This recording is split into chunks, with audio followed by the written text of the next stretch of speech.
बिस्मिल्लाहिर्रहमानिर्रहीम। अस्सलाम वालेकुम दोस्तों, आपने हमेशा सुना होगा कि ईरान और इसराइल के दरमियान कोई ना कोई चपकलिश रहती है और इसराइल और ईरान एक दूसरे के ख़िलाफ़ न सिर्फ बयानात देते रहते हैं बल्कि एक दूसरे को नीचा दिखाने का कोई मौका भी हाथ से नहीं जाने देते। इसी तरह से कुछ नई खबरें आ रही हैं जिससे दुनिया ये अंदाज़ा लगा रही है और कुछ बड़े नशरियाती इदारों ने यह दावा किया है कि इसराइल और ईरान के दरमियान एक गैर एलानिया बहरी जंग शुरू हो चुकी है जिसके नतीजे जो हैं वो ख़तरनाक हो सकते हैं। ये जंग क्या है और किस किस्म के ऐसे इशारे मिले हैं जिससे ये मालूम हो रहा है कि इसराइल और ईरान के दरमियान कोई गैर एलानिया जंग शुरू हो चुकी है, आज की इस वीडियो में यही बयान करने की कोशिश करते हैं। इससे पहले आप हमारे इस चैनल को सब्सक्राइब कर लें और साथ लगे घंटी के निशान को ज़रूर दबाएं ताकि आपको आने वाली हमारी तमाम वीडियोस के नोटिफिकेशन मिलते रहें। ईरान और इसराइल के दरमियान बड़े अरसे से इख्तलाफात हैं और वो एक दूसरे के ख़िलाफ़ बयानबाजी करते रहते हैं। इसराइल ईरान को ये कहता है कि वो इसराइल में मुदाखलत करता है लबनान में हिज़्बुल्लाह की इमदाद करके और फ़लस्तीन में हमास की इमदाद करके कि हमास और लबनान में हिज़्बुल्लाह अपनी आज़ादी की जद्दोजहद लड़ रहे हैं इसराइल के ख़िलाफ़ ताकि फ़लस्तीन को आज़ाद करवाया जा सके, जबकि इजरायली फोर्सेस जो हैं वो उन पर दहशतगर्दी करती हैं और हम मज़लूमों की हिमायत करते हैं। हमारा ये मौक़िफ़ है कि मज़लूमों को उनका हक़ मिले। तो इसी तनाज़ुर में दोनों ममालिक के दरमियान हालात कशीदा रहते हैं, जबकि ईरान को अमेरिका भी कोई अच्छी निगाह से नहीं देखता, सऊदी अरेबिया भी कोई अच्छी निगाह से नहीं देखता, बल्कि ईरान के मसले पर इसराइल, सऊदी अरेबिया और अमेरिका का मौक़िफ़ यकसां है और यूएई भी उनकी इसमें हिमायत करता है।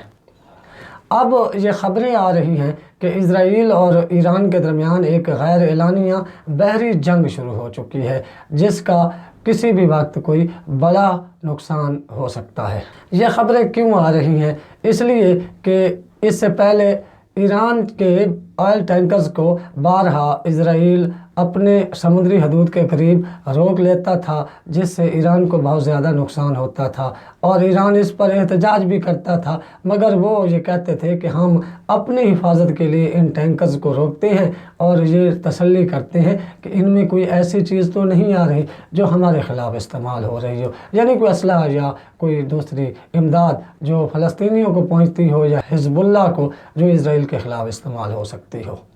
इसी तनाजुर को देखते हुए ईरान ने भी अब बहरी हमले शुरू कर दिए हैं इजरायली तनसीबात पर और इसराइल के जो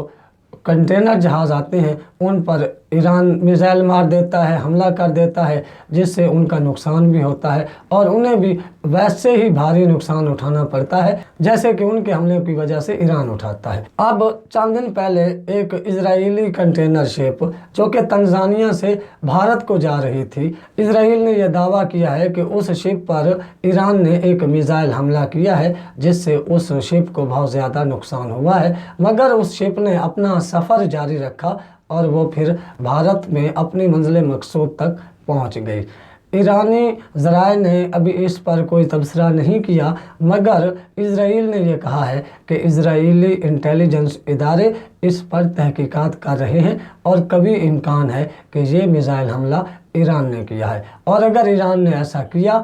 तो उसके ख़िलाफ़ सख्त कार्रवाई की जाएगी और ईरान को इसके संगीन नताइज भुगतना होंगे।